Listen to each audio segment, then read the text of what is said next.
এই যে রোদেলামণি 6টি ডিম দিয়ে পুডিং বানাচ্ছে। তো সে সবটাই করেছে, সে ক্যারামেলটা সব বানিয়েছে, জাস্ট আমি একটু সেট করে দিলাম। হ্যাঁ, এবার একটু ঢেকে দিচ্ছি। ওকে, 20 মিনিটের মতো থাকবে এভাবে। হ্যাঁ, এবার রোদেলামণি সে পুডিংটা একটু চেক করা হোক, কাছাকাছি হয়ে আছে, আর সামনে একটু হবে। হ্যাঁ, আর সামনে একটু হবে।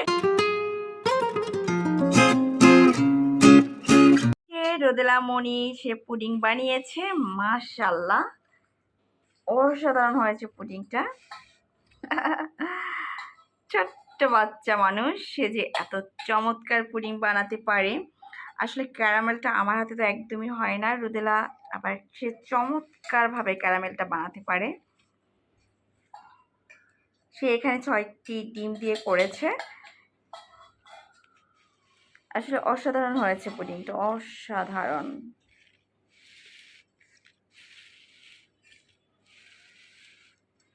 সে কেকও বানাতে পারে, সে টুকিটাকি এটা সেটা অনেক কিছুই পারে, মাশাআল্লাহ।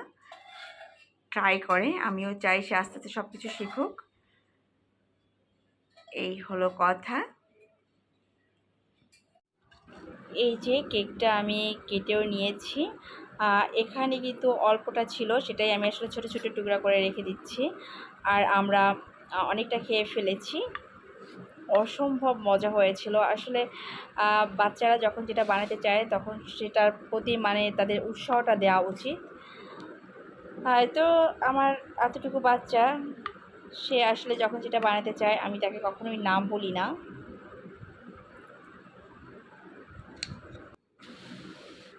অসম্ভব মজা হয়েছিল খেতে, আর দেখতেও কিন্তু বেশ ইয়াম্মি লাগছে।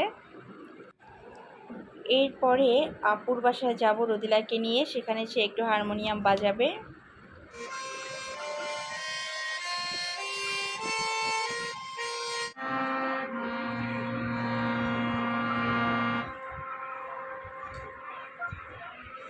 আমার মেয়ে তার মামুনির বাসাতে আছে, আর আমি এফাকে একটু ব্যাংকে গিয়েছিলাম, কাজ ছিল।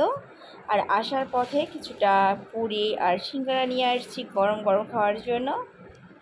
চলে আসছি, একটু ব্যাংকে গিয়েছিলাম, কাজ ছিল। চলে বসছি বাসায়, এখন আমি দরজা নক করবো।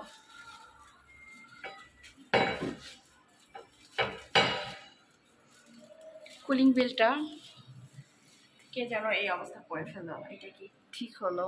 আমি ছিলাম না বাসায় কিছুদিন, তার মধ্যে এই অবস্থা।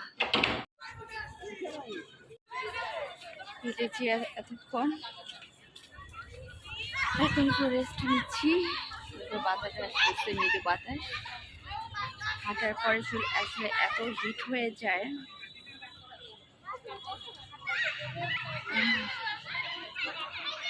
এই যে আমার পিছনে আমার হাজবেন্ড বসে আছে, মেয়ে বসে আছে, বোনের বাচ্চা বসে আছে।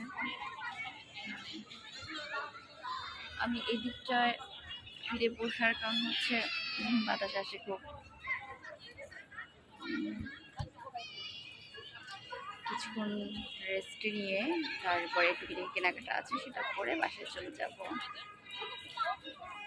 কি চমৎকার না এই গাছটা, এই যে পাতাটা কত চমৎকার।